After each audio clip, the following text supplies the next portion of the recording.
Ayat hari ini adalah Yeremia 9, ayat 2-11. Mari kita baca bersama. Sekiranya di padang gurun aku mempunyai tempat penginapan bagi orang-orang yang sedang dalam perjalanan, maka aku akan meninggalkan bangsaku dan menyingkir daripada mereka. Sebab mereka sekalian adalah orang-orang berzina, suatu kumpulan orang-orang yang tidak setia. Mereka melenturkan lidahnya seperti busur, dusta dan bukan kebenaran merajalela dalam negeri. Sungguh, mereka melangkah dari kejahatan kepada kejahatan, tetapi Tuhan tidaklah mereka kenal. Baiklah setiap orang berjaga-jaga terhadap temannya, dan janganlah percaya kepada saudara manapun, sebab setiap saudara adalah penipu ulung, dan setiap teman berjalan kian kemari sebagai pemfitnah. Yang seorang menipu yang lain, dan tidak seorang pun berkata benar. Mereka sudah membiasakan lidahnya untuk berkata dusta. Mereka melakukan kesalahan dan malas untuk bertobat. Penindasan ditimbuni penindasan, tipu ditimbuni tipu. Mereka enggan mengenal Tuhan. Sebab itu beginilah firman Tuhan semesta alam. Sesungguhnya aku mau melebur dan menguji mereka, sebab apakah lagi yang dapat kulakukan terhadap putri umatku? Lidah mereka adalah anak panah yang membunuh, perkataan dari mulutnya adalah tipu. Mereka berbicara damai dengan temannya, tetapi dalam hatinya mereka merancang pengadangan terhadapnya. Masakan aku tidak menghukum mereka karena semuanya ini? Demikianlah firman Tuhan.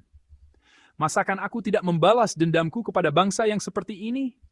Menangis dan merintihlah karena gunung-gunung, dan merataplah karena padang rumput di gurun, sebab semuanya sudah tandus, sampai tidak ada orang yang melintasinya, dan orang tidak mendengar lagi suara ternak, baik burung-burung di udara maupun binatang-binatang, semuanya telah lari dan sudah lenyap. Aku akan membuat Yerusalem menjadi timbunan puing, tempat persembunyian serigala-serigala. Aku akan membuat kota Yehuda menjadi sunyi sepi, tidak berpenduduk lagi. Amin. Hari ini kita akan merenungkan firman dengan judul, Lelah karena berbuat jahat.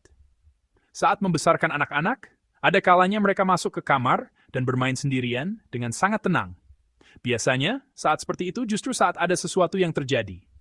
Pernah suatu kali anak saya terlalu tenang bermain. Saya berbayar. Diam sekali, sudah cerai. Ia sedang bermain dan wajahnya dingin bahagia dan penuh konsentrasi. Ternyata ia mengeluarkan semua alat rias ibunya yang tidak seberapa banyak itu, lalu memakainya untuk mewarnai. Padahal kami sudah membelikan krayon supaya ia bisa mewarnai. Namun ia tidak memakai krayon, melainkan memakai lipstik ibunya. Tutup alat rias terbuka, ada yang tumpah, lipstik patah, dan semuanya berantakan. Kalau membesarkan anak, momen seperti ini pasti pernah terjadi. Bukan karena tidak ada mainan untuk dimainkan, tetapi anak-anak selalu menemukan sesuatu yang baru. Dan saat mereka mendapatkan sesuatu yang biasanya dilarang, sesuatu yang biasanya tidak boleh disentuh, mereka menjadi sangat bahagia. Mereka juga bisa menunjukkan konsentrasi yang luar biasa saat memainkannya. Ketika pertama kali melihat anak melakukan hal seperti itu, hati kita kesal. Lalu tanpa sadar kita berteriak, "Kamu sedang apa?" Setelah itu, hati orang tua berubah menjadi rumit. Anak kaget mendengar suara ayah atau ibunya, lalu menangis. Ketika anak menangis, kita pun merasa bersalah. Hati sebenarnya masih ingin menegur karena kecewa. Tetapi karena anak menangis, kita tidak bisa terus marah. Akhirnya kita hanya memeluk dan menenangkannya. Situasi seperti ini memang terasa aneh. Dalam bagian firman hari ini kita melihat umat Yehuda yang juga sangat berkonsentrasi, seperti anak-anak tadi. Umat Yehuda benar-benar berkonsentrasi. Akan baik kalau mereka berkonsentrasi pada hal yang baik. Namun sayangnya, mereka sangat berkonsentrasi pada hal yang jahat, pada hal yang tidak boleh dilakukan. Mari kita baca ayat 5 bersama. Ayat 5. Yang seorang menipu yang lain, dan tidak seorang pun berkata benar. Mereka sudah membiasakan lidahnya untuk berkata dusta. Mereka melakukan kesalahan dan malas untuk bertobat. Amin. Firman Tuhan berkata bahwa umat Yehuda menipu sesamanya dan tidak berkata benar. Lalu dosa mereka digambarkan dengan sangat puitis. Alkitab berkata bahwa mereka membiasakan lidahnya untuk berkata dusta, dan mereka melakukan kesalahan serta malas untuk bertobat. Mereka tidak berkata benar dan selalu berdusta. Alkitab menggambarkan keadaan ini seolah-olah mereka telah mengajar lidah mereka untuk berdusta. Lidah itu diajar. Diajar apa? Diajar untuk berdusta. Dan tentang kejahatan mereka, Alkitab menggambarkannya sebagai kejahatan yang dilakukan sampai melelahkan, sampai membuat mereka penat. Ungkapan ini menunjukkan bahwa mereka terus berada dalam kesalahan dan begitu tenggelam dalam kejahatan sampai hidup mereka habis di dalamnya. Ini bukan berarti mereka berbuat jahat secara kebetulan atau tanpa sadar. Ini juga bukan berarti mereka hanya sekali dua kali jatuh dalam kejahatan. Artinya, mereka sangat berkonsentrasi dan sangat tenggelam dalam berbuat jahat. Mereka berusaha keras, mengerahkan tenaga, dan bersungguh-sungguh untuk berbuat jahat. Umat Yehuda memiliki semangat, tetapi semangat itu salah, aneh, dan jahat. Mereka begitu pandai berdusta, sampai seolah-olah lidah mereka memang telah diajar untuk berdusta. Seakan-akan lidah itu pernah dilatih di suatu tempat untuk berdusta. Seakan-akan lidah itu pernah belajar berdusta dari suatu tempat. Lidah mereka bergerak otomatis, mengeluarkan kebohongan yang tampak masuk akal, terdengar alami, dan terus mengalir tanpa henti. Sampai seperti itulah kejahatan mereka terlihat. Bukan hanya itu, firman ini juga menunjukkan bahwa mereka lelah karena berbuat jahat. Mereka melakukan kejahatan dengan begitu rajin sampai menjadi letih dan penat. Mereka bukan berbuat jahat karena kebetulan, melainkan karena mereka tenggelam dan menyerahkan diri pada kejahatan. Itulah gambaran umat Yehuda. Bangsa itu sedang berbuat jahat seperti itu. Kalau semangat sebesar ini mereka pakai untuk berbuat baik, kalau gairah seperti ini mereka pakai untuk mengatakan kebenaran dan bukan dusta, mungkin mereka akan menerima pujian besar dari Allah. Atau kita juga bisa memikirkannya dari sisi sebaliknya.